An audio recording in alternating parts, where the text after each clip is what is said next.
Halo semuanya, kembali lagi di channel Raja Galba ya. Nah, di video kali ini saya ingin membahas tentang gugatan sederhana pada nasabah yang menunggak gitu ya. Jadi di grup Facebook Raja Galba ini ada anggota grup Facebook Raja Galba yang dikirimkan surat tentang gugatan sederhana. Nah, saya di sini ingin kita semua menjadi berpengetahuan. Karena dengan pengetahuan kita tidak akan tersesat, kita tidak akan mudah ditakut-takuti, kita tidak akan mudah dibohong-bohongi, ya dibodoh-bodohin gitu kan ya. Maka dari itu yang gagal bayar di pinjol, di bank, di leasing itu wajib nonton video ini ya agar berpengetahuan. Nah, langsung saja kita lihat penagihan tersebut. Nah, di sini ya dari itulah Mas Renan ya. Dia bilang dapat surat dari KUR BRI. Gimana ya solusinya? Udah nggak mampu bayar gitu. Nah, Bang, ini kan KUR BRI, gimana kalau pinjol? Sama saja ya, mau pinjol, KUR BRI, leasing itu sama semua. Oke, yang ingin saya tekankan di sini adalah ketika kita nanti galbay dan disodorkan surat gugatan sederhana seperti ini, kita itu bisa bersikap cerdas ya, tidak sembrono, tidak bodoh, tidak menjual harta dan lain-lain. Oke, nah langsung saja kita lihat surat tagihannya. Di sini ya, kita zoom dulu. Nah, menunjuk perjanjian kredit tersebut di atas, dengan ini kami sampaikan bahwa, ini nggak kelihatan, mohon maaf ya, bahwa berdasarkan catatan administrasi yang ada pada BRI, berikut kami sampaikan kewajiban kredit saudara pada posisi tanggal 30 September 2023 untuk segera diselesaikan dengan rincian sebagai berikut. Ini nomor rekeningnya, plafonnya 20 juta atau total hutangnya itu 20 juta, baki debetnya 12 juta 350, sekian tunggakannya sampai dengan September 719, angsuran bulan Oktober 719, total kewajibannya 1 juta 438. Jadi kayaknya ini telat 2 bulan gitu ya. Catatan, kewajiban tersebut di atas belum termasuk bunga, denda, dan biaya lain yang akan timbul kemudian hari. Oke, selanjutnya, mengingat sampai saat ini kami belum mendapatkan kepastian penyelesaian atau pembayaran kewajiban sebagaimana tercatat di atas ini, maka diharapkan saudara untuk segera menyelesaikan atau melunasi kewajiban tersebut dan menghadiri undangan ini selambat-lambatnya tanggal 15 bulan 10 2023. Oke, apabila tidak bersedia hadir atau menyelesaikan, maka akan berkas akan kok gitu ya. Maka berkas akan kami limpahkan ke pengadilan setempat untuk proses gugatan sederhana. Ya, atas perhatian dan kerjasamanya saudara kami sampaikan terima kasih.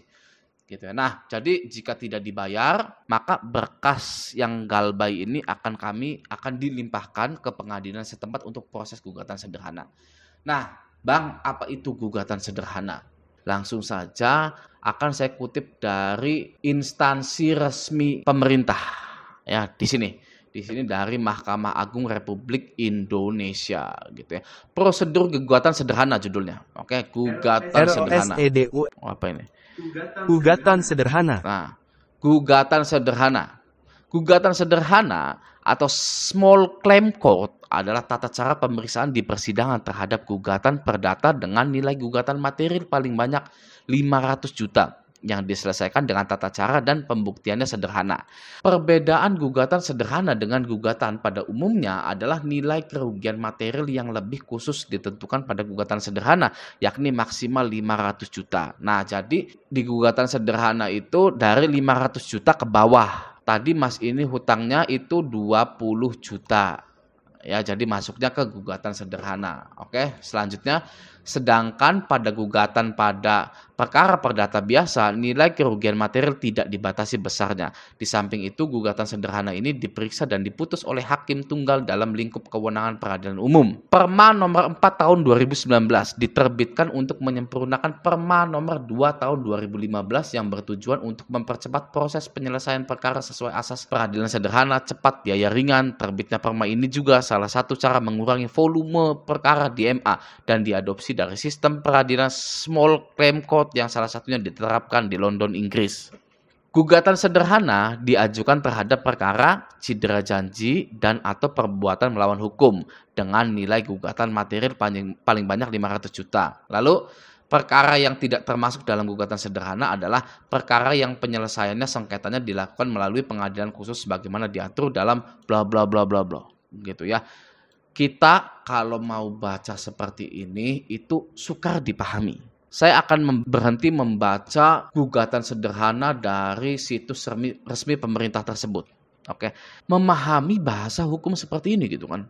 Kita hanya ingin hasil dari gugatan sederhana itu apa, gitu kan? Apakah kita ini akan dipenjara? Apakah kita ini akan mungkin pidanakan atau disuruh bayar denda ratusan juta, gitu kan? Apa? Nah, saya pribadi memiliki metode jika ini terlalu sukar, ya, yang mana susah dipahami, maka disederhanakan saja, ya. Jika susah, dimudahkan. Oke?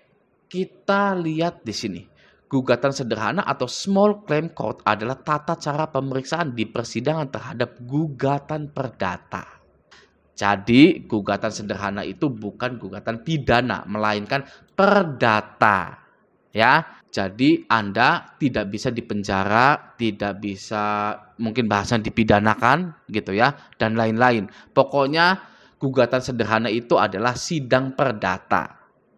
Nah, jika sidang perdata, maka hasilnya adalah di sini dari detiknews.com. Ketidakmampuan membayar utang pada dasarnya tidak bisa dipidana. Hal itu mengacu kepada ketentuan pasal 19 ayat 2 Undang-Undang Nomor 39 Tahun 1999 tentang hak asasi manusia yang menyatakan tidak seorang pun atas putusan pengadilan boleh dipidana penjara atau kurungan berdasarkan atas alasan ketidakmampuan untuk memenuhi suatu kewajiban dalam perjanjian utang piutang. Gitu ya. Jadi kembali lagi ke sini tetap saja gitu ya, mau itu gugatan sederhana, gugatan perdata yang lainnya. Dalam masalah pinjol ini, jika Anda tidak mampu untuk membayar pinjaman online Anda itu, maka Anda tidak bisa dipidana penjara. Ya, berdasarkan pasal 19 ayat 2 Undang-Undang Nomor 39 Tahun 1999. Gitu. Jadi gugatan ini ya sama saja gitu ya, karena kita sudah lihat di sini ya, ini dari Mahkamah Agung Republik Indonesia resmi. Oke ya, gugatan sederhana atau small claim court adalah tata cara pemeriksaan di persidangan terhadap gugatan perdata. Oke, jadi ini adalah perdata. Seperti itu. Nah, masalah jaminan Anda itu ditarik atau disita, itu ya tergantung keputusan dari hakim tersebut. Ya, kalau kata hakimnya no, ya sudah no. Kalau Andanya memberitahukan kepada hakim tersebut bahwa Anda mampu nyicil 100.000 per bulan dan hakimnya oke, ya sudah, ya boleh. Nah, jadi bagi Anda yang gagal bayar di pinjol, leasing, bank, dan mendapatkan penagihan yang isinya itu gugatan sederhana, maka santai saja, tenang saja.